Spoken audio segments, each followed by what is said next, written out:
fẹ́ pè ní rédíò nìyẹn ọlọ́run yẹ ọ̀rọ̀ ẹ̀rọ ABCD ní níṣẹ́ rẹ̀ orúkọ rẹ̀ tó ń jẹ́ Bọ́lá ẹ̀gbọ́n orúkọ rẹ̀ ṣe kí ni o nígbà tí wọ́n dà pọ̀ wọ́n jẹ́ kí ni o Ẹ̀bólà wọn ni àwọn èèyàn sá lọ ní pé Bọ́lá kẹ̀ àwọn èèyàn sá lọ ní Bọ́lá kẹ̀ Ẹ̀bólà àwọn èèyàn ìrọ̀lẹ́jẹ́ Bọ́lá àwọn èèyàn sá lọ ní rọ́rọ́ tó ẹja máa wọ́pọ̀ dáadáa tá a sọ ọ̀rọ̀ wọn o ọmọ Bọ́lá kẹ̀ ìníṣẹ́ méjìlá máa ń lò MA Ayọ̀adé SS Adéwálé MT Musa Bọ́lá kẹ̀ àwọn èèyàn sá lọ ní Ẹ̀bólà.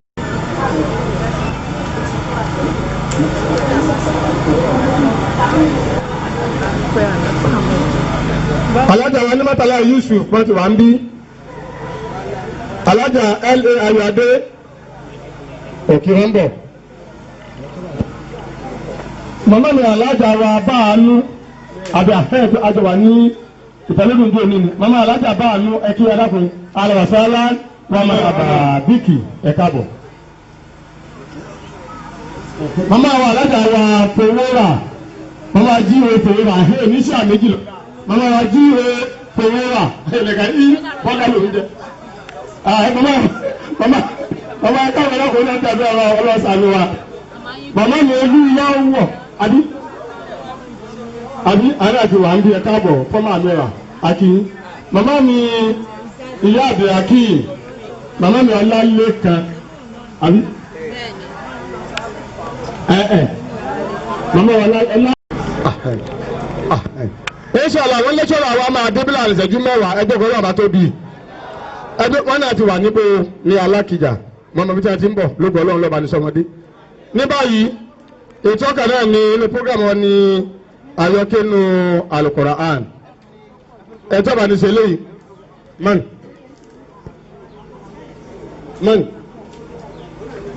aláàjì wa Mama Taofeek reading from the Holy Quran bismillah. وإذا قرأت القرآن فاستمعوا له. أعوذ بالله من الشيطان الرجيم.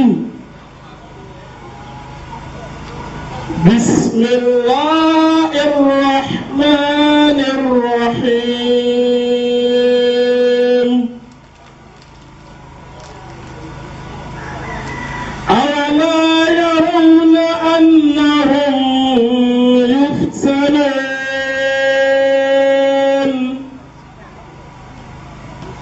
في كل عام مرة أو مرتين ثم لا يتوبون ولا هم يذكرون وإذا ما أنزلت سورة نظر بعضهم إلى بعض هل يراكم من أحد ثم انصرفوا صرف الله قلوبهم بأنهم قوم لا يفقهون جاءكم رسول من أنفسكم عزيز عليه ما عنتم حريص عليكم بالمؤمنين رؤوف رحيم فإن تولوا فقل لا إله إلا هو عليه توكلت وهو رب العرش العظيم صدق الله العظيم. أجل الله في جماعة الله أكبر. أنا أتذكر القرآن فوا القرآن يدعو جماعة لا كنا في قرآن تياكا gbogbo lórí ìṣẹ́. Kùránù tí a kà ó gbogbo. Kò dìgbà tá a bá tójú bọ̀lé. Ọ̀yà kò dìgbà tá a tójú bọ̀lé o. Kùránù tí a kà gbogbo lórí ìṣẹ́. Kùránù tí a kà ó gbogbo. Federal House of Representatives bàbá wa you are welcome ọ̀gẹ̀lẹ̀ you are welcome Ìlàbíà you are welcome Ìlàbíà àti ọ̀gẹ̀lẹ̀ you are welcome one day Alhaji you are welcome you resemble our president come and greet our president you resemble him now some na from Cairo oh you are welcome ọ̀gẹ̀lẹ̀ you are welcome Ìlàbíà you are welcome ego. Ìlàbíà you are welcome. Pastor Ogene, happy to meet you. You are welcome. Honorable member, House of Reps, Abuja, you are welcome. Táwọn ọ̀rọ̀ àbúkọ́ bá ti dé bá àmú ilẹ̀ máa ń rọ̀ ní ẹgbẹ́ àjọ̀kọ́ wọlé. You are welcome, sir. Don't forget also FTMC. Don't forget FTMC. You are welcome. Honorable member, House of Reps.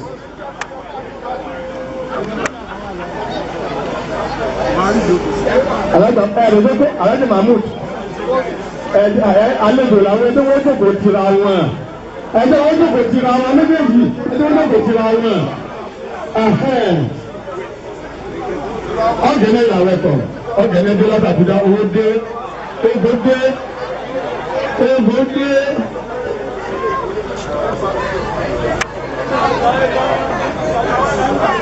ọ̀gẹ̀lẹ̀ dé ìyàwó ẹ̀kọ́. You resemble Alhaji Ayọ̀adé. You are from Ogun State. You mistake it. Lọ́dọ̀ ìyàwó yín ẹ̀ you mistake it. Lọ́dọ̀ àlá ẹ̀ máa bọ́ bẹ̀ sà. Okay, alọ̀ ọ̀sẹ̀ rẹ̀. Alhaji Ògúsì ẹ má jẹ́ bẹ̀rẹ̀ orí ìyẹlẹ́ orí sáà nìkan jókòó. Ẹ ṣe. Yes. Ní báyìí yẹ kí a fara balẹ̀. The next agenda. Aida. Bàbá ti fi wà wọ́n ti Alhaji wa bí èrò kẹ́kẹ́ náà bọ̀ ní àtẹ̀bù. Alhaji wa bí èrò sáré ọmọ Ìbàdàn. You are welcome, sir. Sí bá ká àfihàn ọmọ Ìbàdàn. Ẹ gbọ́dọ̀ náà tóbi. Oníyà ló nílẹ̀. Ìpìlẹ̀ Adélábí nìyẹn. Ìpìlẹ̀ Adélábí kẹ́kẹ́ ló yẹ sí. My president, Pastor Muslim community, Alhaji M.A. Ayọ̀adé, give him the microphone. He will address the Alhaji M.A. Ayọ̀adé, the president of FTMC.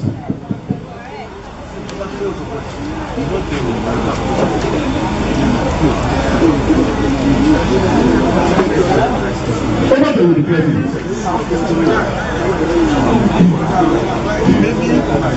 Assalamu alaikum warahmatullahi wabarakatuh. Wa alaikum assalam warahmatullahi wabarakatuh.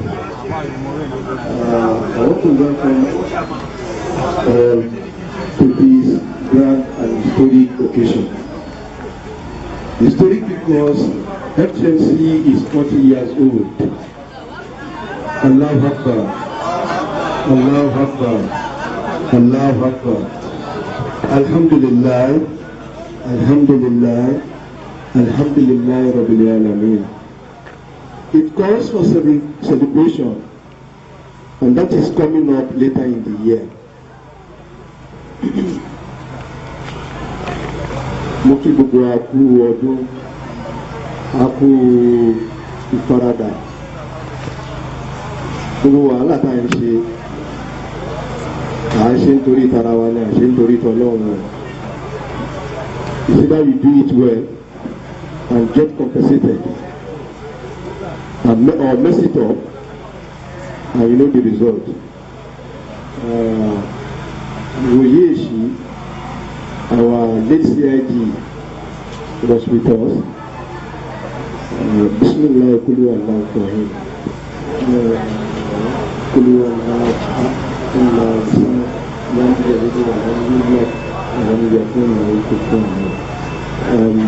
I don't think we should need to be surprised. I'm talking about late Chief Imam Hamzat Yemi Idowu. Ọlọ́run jẹ́ kí ẹ̀rọ wa gbàjá, Ọlọ́run jẹ́ ká ṣe ọ̀pọ̀lọpọ̀ ọdún láyé nínú àlàáfíà. I want to recognize the Chief Imam General, Imam Alhaji S.S. Adwale, the Chief Imam of Tawakalitu Jumat Service Center, Chief Imam M.T. Musa, the Chief Imam of Babadolong Kosi Jumat Service Center, Alhaji Imam Mahmood, the Chief Mubasir of Festival Town, Alhaji Wahid Sulaiman, and other Imams and Islamic clerics present. I also want to recognize the presence of the two Vice Presidents of the organization, Alhaji Pedro and Alhaji Prince Yusuf. You are welcome. I want to recognize the presence of the Chairman of the BOT Board of Trustees, Alhaji Bankole. Also in our list, Alhaji Oyedele and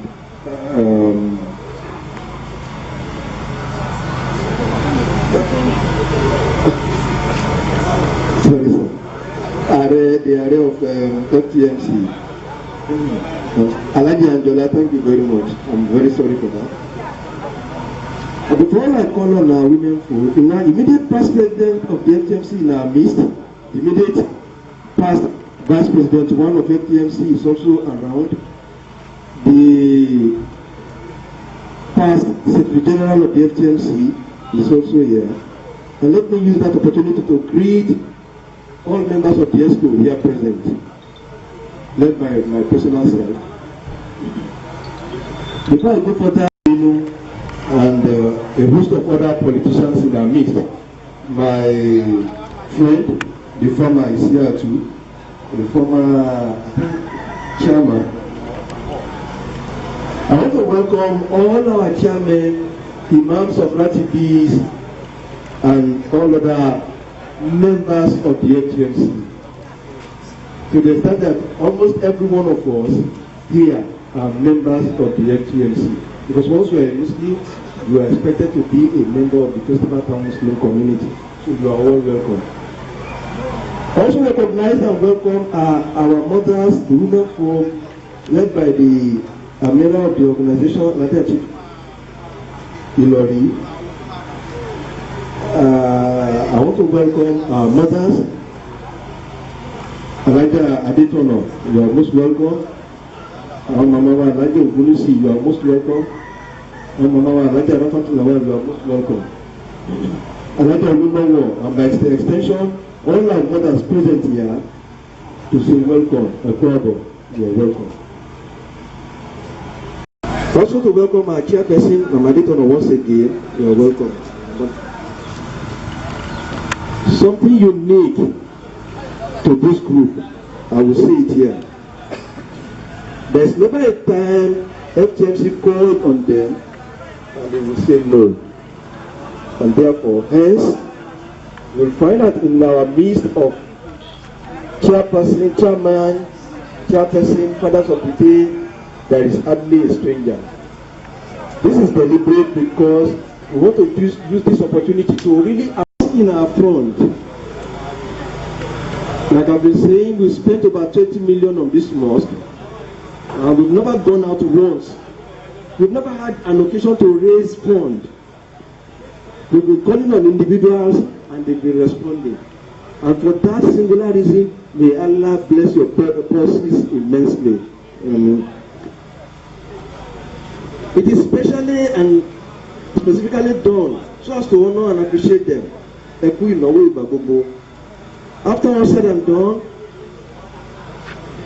I want us to recite a very short prayer for our founding fathers and mothers, those alive, and those who have gone. Bismillah, Kulu Allah.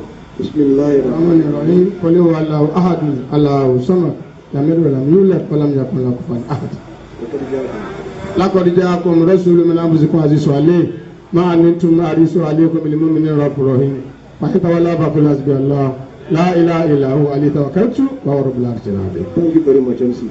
Today and always, we remember them for the solid foundation they have laid for this organization. And that is what we are working on. The unity they believed in. And I could remember the immediate past president, telling me severally that there must be unity of purpose in this community. We must come together to make sure that we have a single house. And that is because the people, alhamdulillah, some of the founding fathers are still alive. Alhaji Bankole is in our midst. Baba is one of the founding fathers of the organization, and others who are still in our midst. We want to thank our various donors over the years, from 1 naira to 10 million naira and above. Almost every one of us sitting down here must have contributed at minimum 1 naira to the upliftment, to the development of this organization. And to that, we thank God and we thank Almighty Allah for you, your regular assistance to the organization, making sure that we remain on the guard, we remain sound. Almighty Allah knows them and shall bless them and their children and grandchildren immensely. We thank those involved in the building and continued maintenance of the renovation of our mosque and school.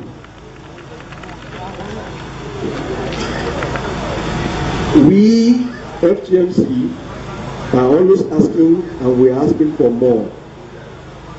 I'm appealing to all of us, we need your financial assistance to school.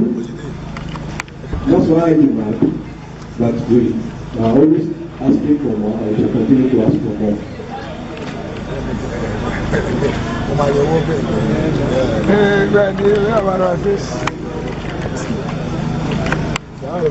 The talent of the our school is looking large.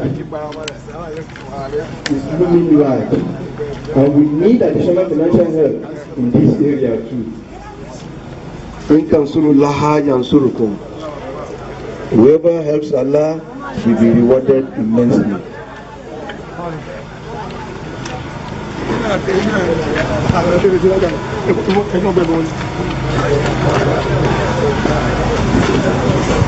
Al Wasala lecturer. The lecturer of today, Dr. Abikadir Alawale Paraman from Lagos University, from Abuja, from Lagos. Dear faculty of law, is from Abuja. We thought they are in the same class. They are not.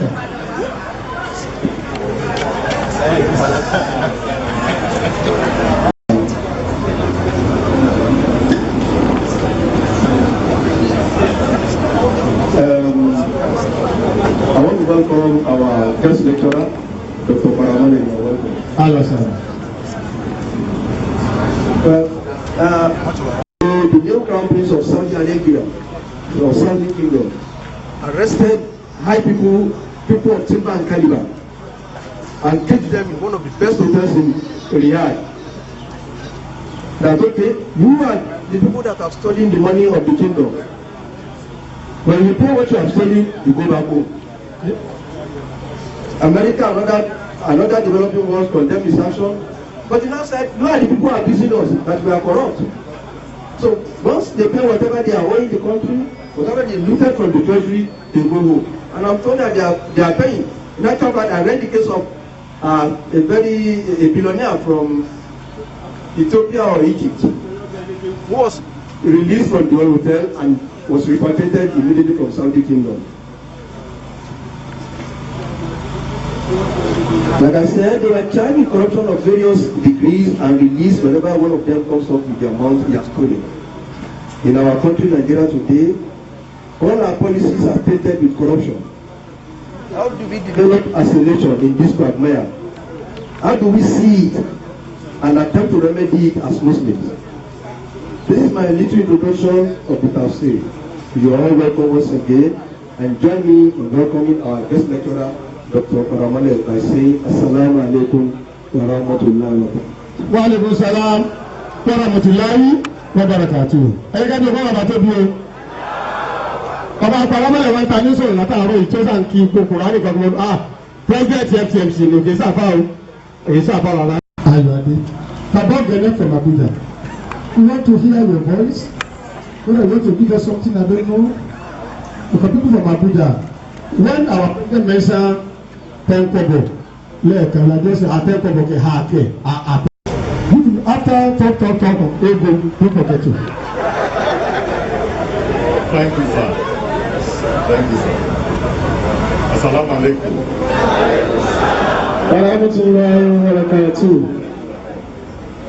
The Chief Imam General Alhaji SS Adewale, Chief Imam Musa, Chief Imam Mahmoud, and all other imams and other leaders of our community who are present here.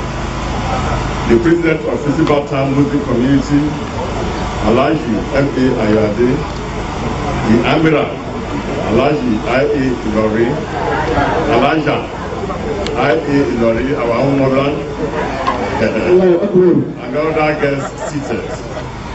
The Honorable member representing the Lagos State House of Assembly, who is here, wearing his cap.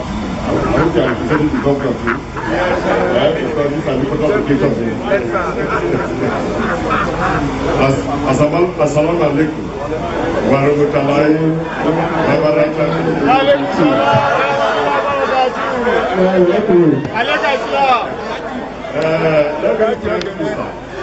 Because it's this time of fasting, and at this time, you know, I appreciate people for the tolerance we have. Even though you know that I'm not a Muslim, they still invited me here and allowed me to sit. That tolerance is good because at the time of fasting, it's a time of you know, giving yourself to Allah, and I pray that Allah will bless us at this time. I want to use this opportunity to thank all of you for the support, because I know that you people have been praying for us.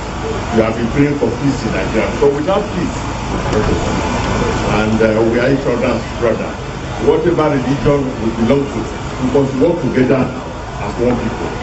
Our fathers and forefathers for hundreds of years have been working together. We don't care about religion.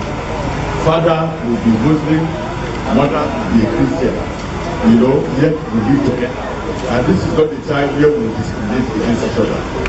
We pray to Allah that Allah will grant us the wisdom to for you to live together as brothers and sisters. Because without peace, we cannot make progress. So I want to thank everybody there. Then I know that we have a project at hand. Can we remove the canopy just to see? We have a project at hand.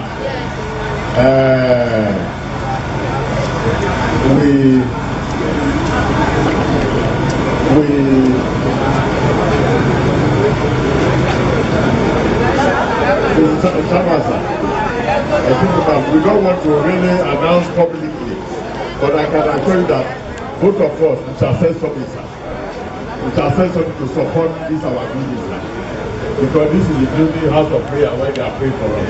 We shall send something, but we don't want to announce it publicly. But we will let you know. We will let you know very soon. Thank you, sir. Thank you. Ẹjọ́ fẹ́ràn àbájọ́ bí o, ọ̀gẹ̀nẹ̀ ni ọ̀gẹ̀nẹ̀ ti aládùn òkú, alájí ọ̀gẹ̀nẹ̀ for today. One day Alaji. You resemble our president now. We are from the same place. Please, can I remove the canopy just to see our mosque? Let me remove the canopy. You have seen it, Abi? Later, Abi? Okay, God bless you. May Allah be with you. Yes, Aleka Garabale. Our president, Edidebuwo. Bákan náà, Ejoko, you hear something from Abuja. What of Lagos? Where I got to our Èkó now. We have two Alhajis here today. Alhaji Olaorinu and Alhaji Ogene. Alhaji Turo, just only for today, Alhaji Oya Ogbotewusa. And a good message from the governor of Lagos State. Alhaji Akinwumi Abode. Ẹgbẹ́ lóhun tó bí ọkùnrin. First and foremost, ẹ jẹ́ kí n fi àkókò yìí fi dúpẹ́ lọ́wọ́ Ọlọ́run ọba. Kí n recognize àwọn chief imam wa lórí àgbà. Mo lè fi àkókò yìí fi recognize gbogbo àwọn tó jókòó sí orí high table. Mo lè gbọ́dọ̀ give honor to whom honor is due. Ìyẹn ni in person ẹni tó represent wa ní Abuja, in person Honourable Emma Ego, the federal representative of this local government. Gẹ́gẹ́ bí ẹ ṣe mọ̀ mí, èmi ni Ọlọ́run fún ní àǹfààní láti lè represent wa ní agbègbè yìí ní constituency 1 àmúwò ọ̀dọ̀kan. Mo dẹ̀ fẹ́ kí àkókò yìí láti fi dúpẹ́ lọ́wọ́ ní fún àdúrótì yín. Àwọn bàbá wa ti ń wàdà látẹ̀kan. Àwọn kan máa ń wọ́ndà wípé ewu ni ọmọ yìí ó máa ń concentrate lórí àwọn Muslim a lot.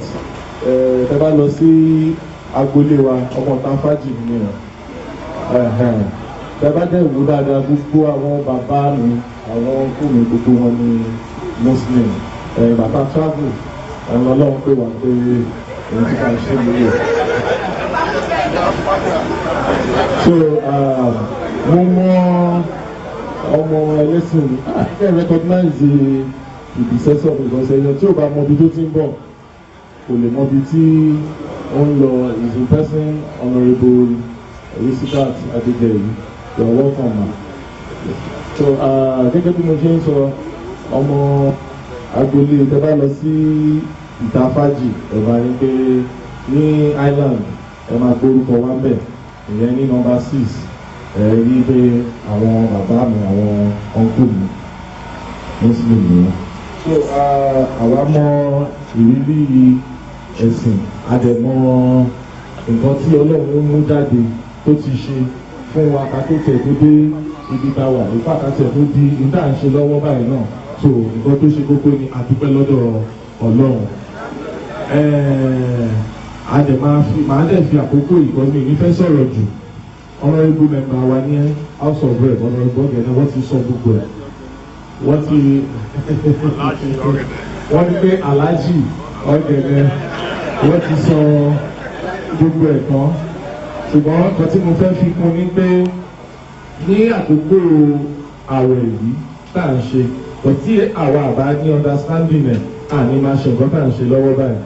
Àìmọye tí mo ti ní experience lé lórí láti bàtà bẹ̀rẹ̀ gba àwẹ̀ because àwa náà ń ṣe iftar. Ìṣínú bẹ́ẹ̀ náà ni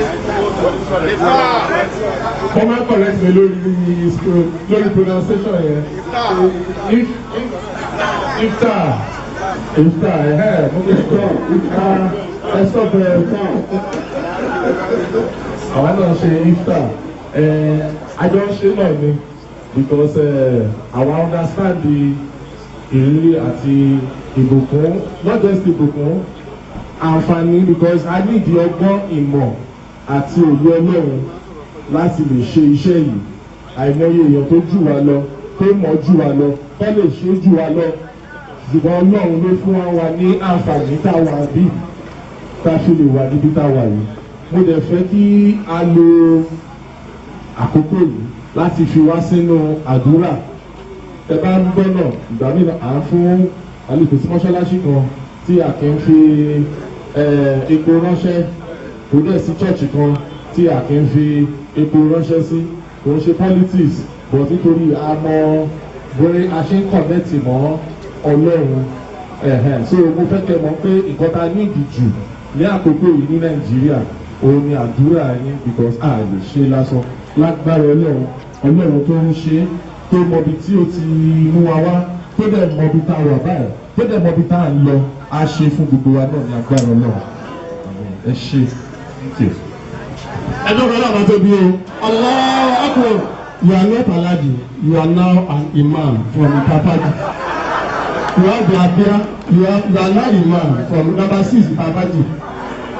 Ilé ìtura number 7 ilé ìtura ní Itafaji lókè. Wàá sanwó ẹ̀gbẹ́ tó lọ fún mi o. Number 7 ilé ìtura ní Itafaji 6 ní ti ìyàwó kan. Àwọn ọmọ náà Itafaji ní bẹ́ẹ̀ Alhaji wa Riskat Adégẹyẹ láti ẹ̀fọ́ra ẹlẹ́gbẹ̀ẹ́ ni. Wa alaikum salam wa rahmatullahi wa barakatuh. Bàbá wa sẹ̀lẹ̀ àdé sí ọmọ. Sọ́jà lọ́nà. tí ọba tí ìdè òní kó bílẹ̀ mi o àwọn olùbẹ̀ rẹ̀ lò màá bẹ̀ kọrin ẹ̀fẹ́ kó tó lọ bílẹ̀ mi. àdúgbò fúlọ̀. ana alaiko ina kwana sa lafiyar lau ya matanka ya garinka akwai azumin zauzai ne ina zuwa akwai kudi falafala ne yes àdúgbò fúlọ̀. wọ́n máa sálámà sí wa tí a bá ti kí wọn tẹ́tẹ̀ máa alájà yóò adé ẹ̀dídé ẹgbẹ́ ìfowópamọ́ àbá tó bí o. inú èjò ní ẹbí alájà yóò adé náà ló bá tó fi bẹ̀rẹ̀ láàárọ̀ yìí inú màmá ẹ̀ sọ pé inú èjò ní ẹbí ẹjọ́ kò ọ̀rọ̀ àṣà àgbẹ̀yàn. sídà náà lẹ́tọ̀rọ̀ wa tò ní 3-1 ni wọ́n àwọn kan ní dókítà àbùkàbí ọlọ́wálé paramẹ́lẹ̀ wọ́n ní dín faculty of India of law àbí ní ọ̀sọ̀bí ọ̀kẹ́sọ̀bí ẹ̀yìn sàlẹ̀ máa bọ́ síbẹ̀ ẹ̀ bá ń sàmí ẹ̀yìn tó bẹ́ẹ̀ sàmí. alákọ̀ọ́kọ́ nìyẹn bákan náà ẹlẹ́kejì mo ti gbọ́ ẹlẹ́kejì nínú oyè wọn and missionary wa ní jẹjẹrú ìyá ìbájẹ́rẹ́ tóbi o ẹ̀kọ́lá tóbi ní HMC méjì lẹ́mà mẹ́lẹ́kẹta tí èsì ẹlẹ́kẹta làbáyíkálá ọmọ làbá ẹgbẹ́ làbáyíkálá tí lọ́mẹ́ka ibà làhámdà wà ní láka wà ní mímú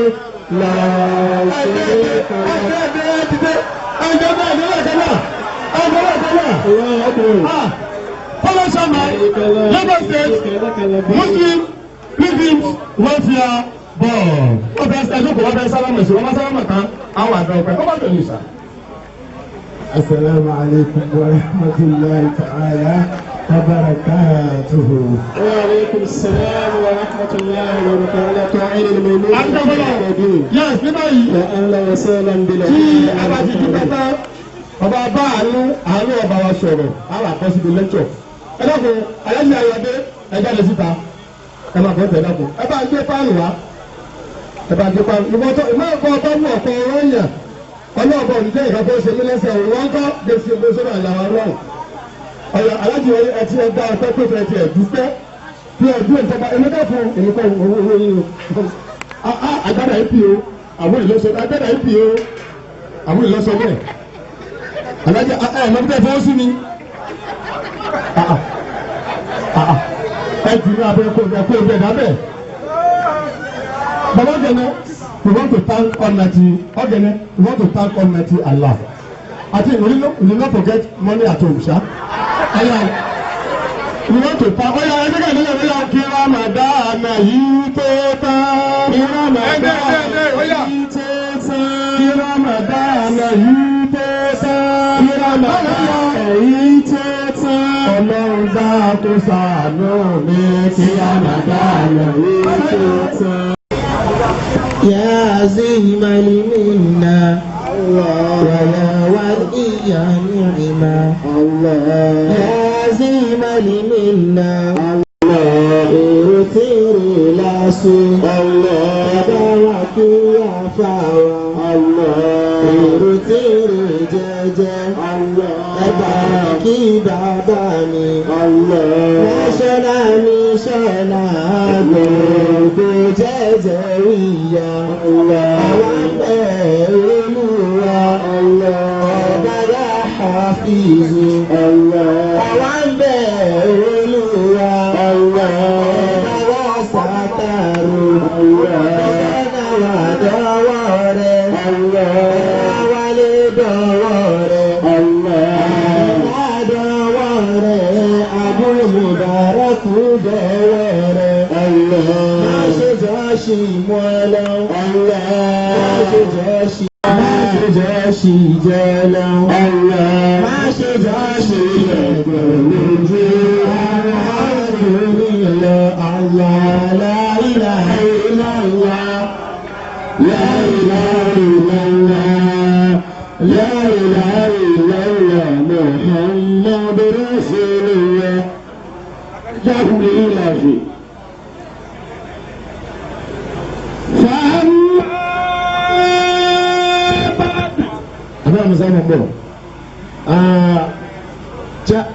sorry sir.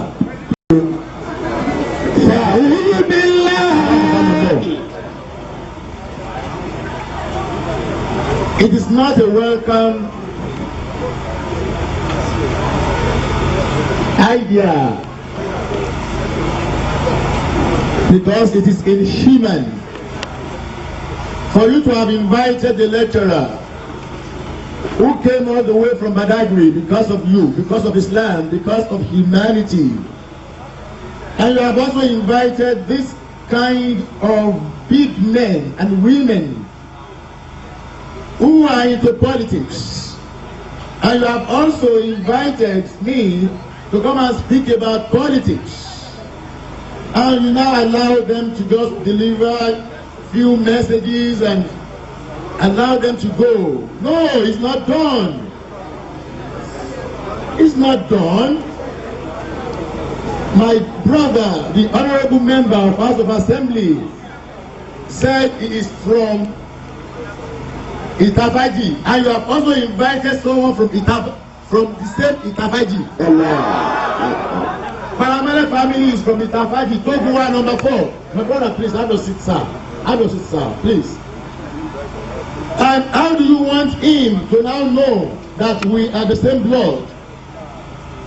How do you want him to know that even he is always welcome back to Islam?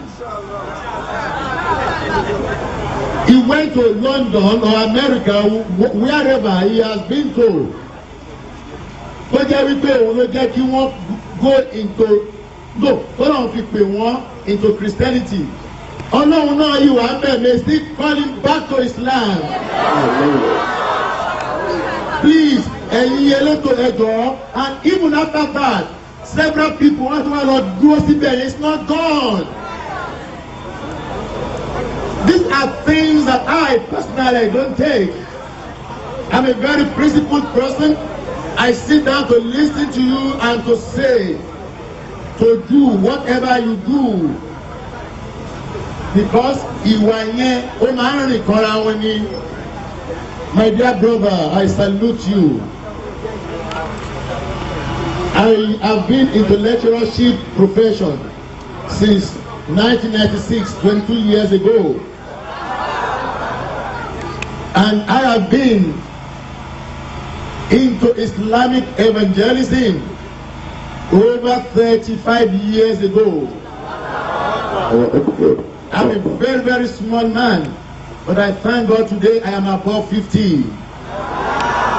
And I thank God I can sit with ulama, with the president, Alhaji Ayade, the chief imam, who are equally my fathers. I can see a woman of Jejawiya there. I can see Honorable Riscott Adegaye there, who will never say that ẹwo ibi tí mo ń lọ yìí mi ìfẹ́ lọ́mọdé ń padà sílé nítorí pé bàbá tó fẹ́ wọn gan ẹni táyé ń fẹ́ ni wọ́n.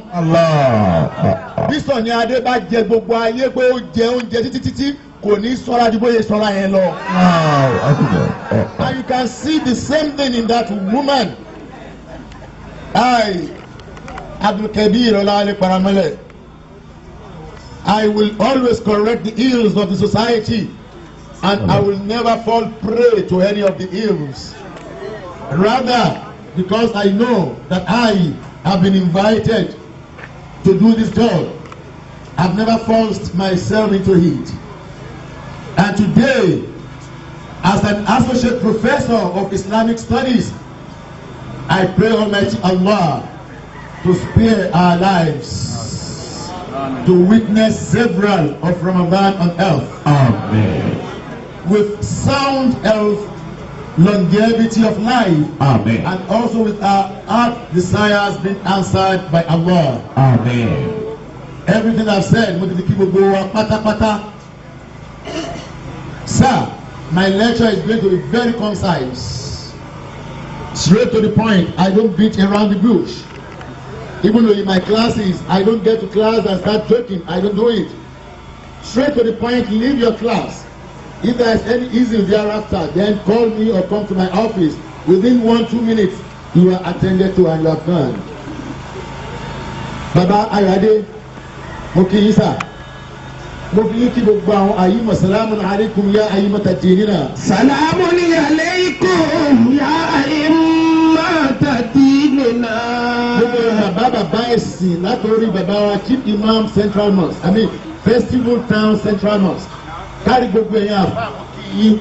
Kàṣà ulama àdínì òkàrò. ìjọba àdínì fínà. Kàṣà ìdínì fínà òṣàlùmọ́. bàbá tẹwà ń bí látọ̀dọ̀ gbogbo bàbá wa president Ayọ̀adé ẹ̀mú yẹn sà Miftahudeen Ayọ̀adé, my honourable brother, I greet you with the best of greetings. I was in Malaysia, and whenever the Malaysians are greeting themselves, they always say Sudamakan, Sudamakan, Sudamakan. Sudamakan yẹn tí àwọn Malaysians fi ń kíra wọn yẹn, àwọn méjì ló máa ń dáhùn. Ẹni àkọ́kọ́ dáhùn á ní Makani bayan pẹ̀lú dùnú. Ẹni kejì adáhùn ní Sudama. Mo wá wò kí ni yẹn láti ní ìtumọ̀. Makan bayan kẹ́nìkan dùnú pé mo kí ẹ inú mi dùn. Ìkejì dẹ̀ rojú Sudama ó láti ní ìtumọ̀. Mo wá béèrè pé kí ni ìtumọ̀ Sudamakan yẹn láàárọ̀ Sudamakan lọ́sàn-án Sudamakan wọ́n ní ìtumọ̀ ẹ̀ ní pé ṣó ti jẹun. Wọ́n láwọn tó ti jẹun ni wọ́n ń dáhùn dáadáa tí wọ́n ń dùn yẹn. Ọlọ́run tí wọ́n ti jẹun ni wọ́n rojú dáhùn yẹn. Ó dà tẹ́mi bá fẹ́ kẹ́yìn tẹ́ ń gbọ́ mi yìí lédè ti Malaysians pé Sudamakan kílẹ̀ máa wí. Sudan torí pé ẹ̀ ń gbà rẹ̀ lọ́wọ́. Makan bayan ní sọ́ọ̀jà rẹ̀. Àmọ́ mi ò kí í bẹ́ẹ̀ mo kí yín ní kíkí tó jẹ́ pé Ọlọ́run fúnra rẹ̀ ló kí wa bẹ́ẹ̀ nínú Qur'an wípé asalaamu alaykum wa rahmatulahi wa barakatuhu. Wa alaykum salaam wa rahmatulahi wa barakatuhu. Sorry, we all know what is happening in Nigeria. We are not, none of us, even the child that was born 5, 6, 7 years ago knows what is happening to us in Nigeria. Corruption is known everywhere. And as I said, because nínú àwẹ̀ yìí lásán mi lè ka iye lectures tí mo ti give mo dẹ̀ lè ka iye tó kù lẹ́yìn, but as I have said in 2 of my lectures, I sent it to the police because they called me for a lecture. The police Lagos headquarters, all of them invited me for a lecture, and I told them we talked about security, we talked about Islamic solution to security. I told them about the corruption in Nigeria. When I delivered another lecture for Honorable Toyose Tijani, the chairman of our own local government, Lagos Island, I said the same thing. Tani o mọ̀ wípé wàhálà wà ní Nigeria. Corruption yìí dẹ̀ ní ibo ni ò sí. Al-Quran chapter 30 verse 41. Abba Musa briefly.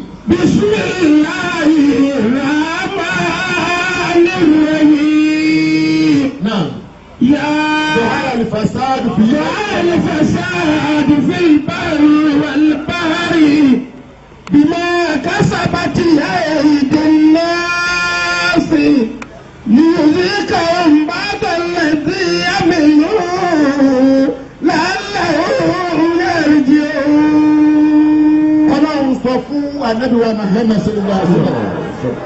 That is Quran 30 verse 41. Please check it. Ọlọ́run ní corruption is everywhere. It is very, very conspicuous, very, very noticeable, known, and can be felt everywhere. Ó wà nílé, ó wà lóko. Ó dùn mí pé Mr. Honourable Ọ̀gẹ̀dẹ̀ ti lọ.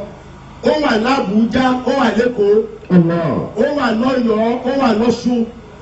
ó wà ní north, ó wà ní east, ó wà ní south, ó wà ní west. Black. Please, corruption yìí dẹ̀ ní kì í ṣe láàárín àwọn tí ń lè jí wa nìkan. It will be a misplacement of the highest order for us to say that it is only our leaders that are corrupt. Irọ́gbà yẹn pa. When we talk about corruption, corruption is everywhere, even in your houses, among the fathers, among the mothers, among the school children. Mo ń bọ̀, à ń lọ nígbà wo náà, mo wá wà lẹ́yìn káà tó jẹ́ pé magistrate ló ní, because ọkọ̀ bẹ̀ pé mag ẹ mọ̀ pé nínú mọ́tò yẹn ẹ máa wo bàbá wa Ayọ̀adé ẹnìkan dẹ̀ mú plastic tó fi mu Fanta tó mú tán ó dẹ̀ sọ sílẹ̀ rẹ̀ ta. True ọ̀gbẹ́ òun náà bá jẹ́ mẹ̀láyè tó jábọ́ láti inú window. Bàbá màmá, what are we talking about? Ìwọ tó fẹ́ correct ill mo ní irú magistrate yìí wọ́n dẹ̀ máa gbá wọn tó bá ṣẹ̀ lọ síwájú ẹ̀ á lè dájọ́ wọn. Yàrá masadu fil barri wal bahri. Bàbá màmá, ìbàjẹ́ hàn káàkiri lára ẹnì kọ̀ọ̀kan wa, ó wà nílé ó wà lóko nítorí iṣẹ́ tá à ń ṣe ìyẹn ti tó bẹ̀. Tí bá ní ká máa ka corruption kódà a máa ka 1,000,001 1,000,001 nítorí pé ohun tí wọn náà ń ṣe ń lé tó fi ń dààmú ọkọ ẹ̀ corruption ni, ohun tí wọ́n ń ṣe ń lé tó fi ń dààmú ìyàwó ẹ̀ corruption ni, iṣẹ́ tó ṣe tó mú ẹ tí ò fi mú ẹ ní bàbá àbí màmá corruption ni, kó máa ṣépè fún ẹ pé àbórí ẹ ti dàrú ní corruption ni, kó máa anything that is negative about human character, it is corruption. Corruption yẹn òun làwa ti rí lánàá ló ti wọ gbogbo wa lẹ́wù. Àbí corruption kan nínú àwẹ̀ ọmọ mùsùlùmí lóbìnrin tó kúrò nílé, mùsùlùmí ni ọ̀mẹ́ mùsùlùmọ́ ni lóbìnrin tó kúrò nílé tó wá wọ̀wọ̀ kú wọ̀. Àbí ó wọ̀wọ̀ kú wọ̀ tán ó wá múra mú scape hijab kékeré ó wá lò ó. Bẹ́ẹ̀ gbogbo ohun tó wọ̀ ó wà ní bílì. Ó wá dọ́dọ̀ àwọn Igbo, madam, and you loaded o, ó ní are you mad? What are you talking about? Ó sì ń bá wẹ̀ corruption ni. Gbogbo eléyìí tabaníkà máa kà á lè ká tó èyí táwa rí ní corruption òun ní pé wọ́n kówó jẹ, and thank God Nigeria is having the shade. Nigeria is having the responsibility that we are all looking forward to seeing among the leaders. Níbo lẹ ti gbọ́ rí wípé former governor wọ́n fún lẹ́wọ̀n oṣù mẹ́fà. Níbo lẹ ti gbọ́ rí àwọn gbọ́ ẹnìkan tó fún ní ẹ̀wọ̀n 14 ó máa di 28 years fún pẹ̀lú òkú ọlọ́. So kì í ṣe pé because wherever we are meeting ourselves today, how come? Àmà àṣẹ bẹ́ẹ̀ nígbà òní kọ́ ló ń mọ̀ nípa Nàìjíríà ju Nàìjíríà lọ. Nobody should be able láti lè sọ fún yín ibi tẹ́ ẹ fẹ́ lọ láti lè dìbò fún yàn láti tẹ̀lé tẹ́ bá fẹ́ ẹ̀yin lẹ́ máa accept pé ta lẹ fẹ́ lọ́kọ̀ọ̀ra yín. Because wọ́n ní amúkùn in the language of our father amúkùn ẹrù ẹ̀wọ̀n olókèlè ẹ̀wò ẹ̀wò sálẹ̀. Wọ́n gbá yàn lójú lánàá, wọ́n gbá lójú ń jẹta, wọ́n gbá lójú ń jẹrin, wọ́n ti ń gbọ́ ojú yẹn bọ̀ láti bí 5 years ago, 16 years ago. Ẹlẹ́yìn ká ní pé tó bá fi ilẹ̀ pé kó ríran, á ríran dáadáa ni. Ratọ̀ ló máa wò bàbá màmá. Now, let me now stop there. Nítorí wípé gbogbo wa àti mọ̀ tó ń jẹ́ corruption. Ní ìgbà tí Abacha tó become head of state, tó ń lọ gbogbo cabinet ẹ̀, look at those people in the Abacha's cabinet, people of impeccable character. Àwọn tí ẹ gbé náà pé àwọn eléyìí Nàìjíríà ti dá tán because ẹ wo bàbá wa Jákàndé ẹ̀wọ̀n ọdún mélòó kan ṣe as governor of Lagos State ẹ̀wọ̀n nǹkan tá yìí ń jẹ nínú àǹfààní wọn dè ní kírun wọn yẹn wá wà nínú cabinet Abacha cabinet yẹn kó tó wá fẹ́ bẹ́ẹ̀ ti mọ̀ wípé wàhálà wà fún wa ẹ wá wọ̀ wá lẹ́yìn náà sí i ẹ wo ẹni tó ẹ tó ń sunkún kó tó di kọ́ president Nàìjíríà ẹ wo àwọn tó kó síbẹ̀ as cabinet ẹ wo iṣẹ́ tó ń ṣe ṣẹ̀ṣẹ̀ wọn lọ ìdìbò náà. Iṣẹ́ ni ò lè lọ nígbà tó jẹ́ wípé àwa gan fúnra ara wa ìgbàgbé ara wa àtúnṣe. There is no how we can have development while corruption is still thriving. Corruption and development, they are two contradicting paradigms. Wọ́n ọ̀gbẹ́ra wọn. Ọlọ́run sọ fún wa nínú Al-Qur'an chapter 7 verse 56 wàlá tufsidu fil ardi. wàlá tufsidu fil ardi ba'da islahiha. Ọlọ́run ní ẹ gbọ́dọ̀ ṣèbàjẹ́ sórí ilẹ̀ lẹ́yìn ìgbà tẹ́mi Ọlọ́run tí mo ti ní pé kílẹ̀ máa da fún yín.